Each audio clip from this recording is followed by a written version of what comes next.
Assalamualaikum warahmatullahi wabarakatuh. Perkenalkan, nama saya Feni Indayati, NIM D03219808. Dan saya Islahul Nur Fatihah, NIM D03219013. Saya Ristia Fitriasari Nurhaliza, NIM D03219017. Kami dari UIN Sunan Ampel Surabaya, Fakultas Tarbiyah dan Keguruan, Prodi Manajemen Pendidikan Islam. Di sini kami akan menjelaskan tentang posisi auditing bagi lembaga pendidikan. Dan saya sebagai pemateri pertama. Oke, langsung saja simak sampai selesai.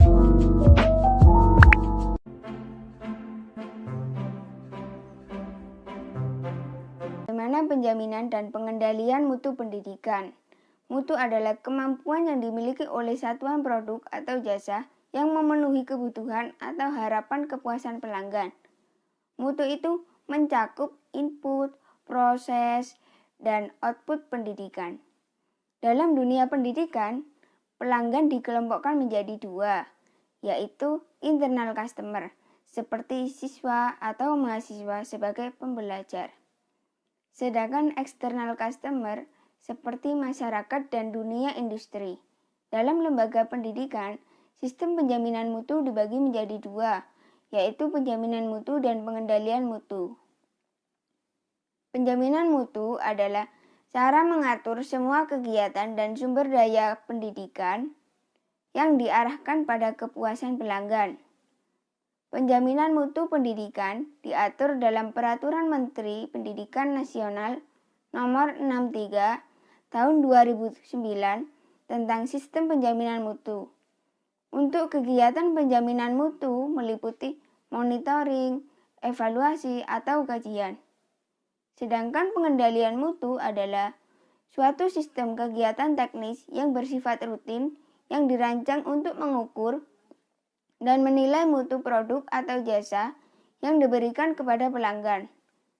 Tugas dari mutu dapat dilakukan dengan mengukur perbedaan perencanaan, rancangan yang menggunakan prosedur atau peralatan yang tepat, pemeriksaan dan melakukan tindakan koreksi terhadap hal-hal yang menyimpang seperti produk, layanan, proses, output, dan standar yang spesifik.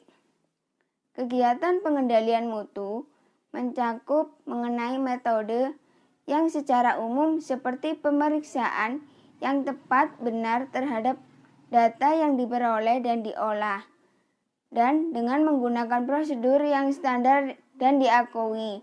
Tujuan pengendalian mutu adalah melakukan pengukuran dan perbaikan agar apa yang telah direncanakan dapat dicapai secara optimal.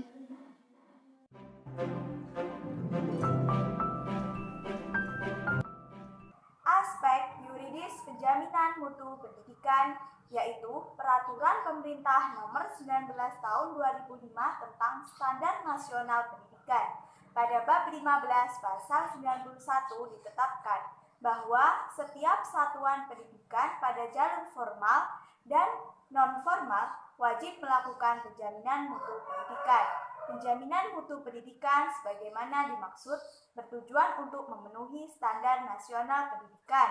Selain itu, pada Peraturan Menteri Riset, Teknologi Pendidikan Tinggi Nomor 62 Tahun 2016 tentang Sistem Penjaminan Mutu Pendidikan Tinggi, dijelaskan secara spesifik mengenai sistem penjaminan mutu eksternal dan sistem penjaminan mutu internal. Sebagai berikut, pasal 1 ayat 2 menjelaskan tentang sistem penjaminan mutu dikti. Kegiatannya untuk meningkatkan mutu pendidikan tinggi secara berencana dan berkelanjutan. Pasal 1 ayat 3, sistem penjaminan mutu internal, kegiatan sistematik penjaminan mutu pendidikan tinggi oleh setiap perguruan tinggi secara otonom. Pasal 1 ayat 4, sistem penjaminan mutu eksternal, kegiatan penilaian melalui akreditasi. Pasal 5 ayat 1, sistem penjaminan mutu internal memiliki kegiatan yang pertama yaitu penempatan tinggi standar. Yang kedua yaitu pelaksanaan. Yang ketiga yaitu evaluasi. Yang keempat yaitu pengendalian. Yang terakhir yaitu peningkatan. Pasal 5 ayat 2, kegiatannya yaitu evaluasi, dilakukan melalui audit.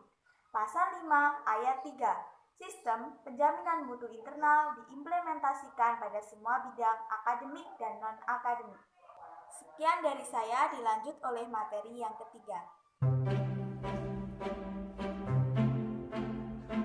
Akan menjelaskan mengenai posisi auditing dalam sistem penjaminan mutu pendidikan.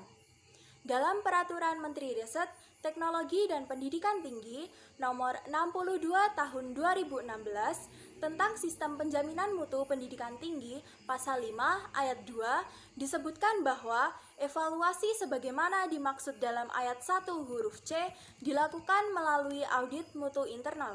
Apa sih audit mutu internal itu?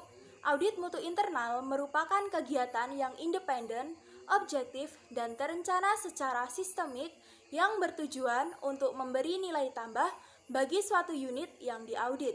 Dari peraturan tersebut dapat terlihat bahwa audit berada pada posisi evaluasi. Seperti pada siklus SPMI, audit digunakan pada saat melaksanakan proses evaluasi dalam melakukan penjaminan mutu. Audit digunakan dalam membandingkan fakta pada lapangan dengan standar yang telah ditetapkan. Karena salah satu cara dalam melakukan penjaminan mutu ialah dengan menetapkan serangkaian standar dan harus dipastikan bahwa standar yang telah ditetapkan tersebut sudah sesuai saat proses pelaksanaan nantinya. Untuk itu, evaluasi oleh audit sangat diperlukan dalam pelaksanaan standar tersebut. Jadi, penjaminan mutu dapat terlaksana dengan baik melalui evaluasi.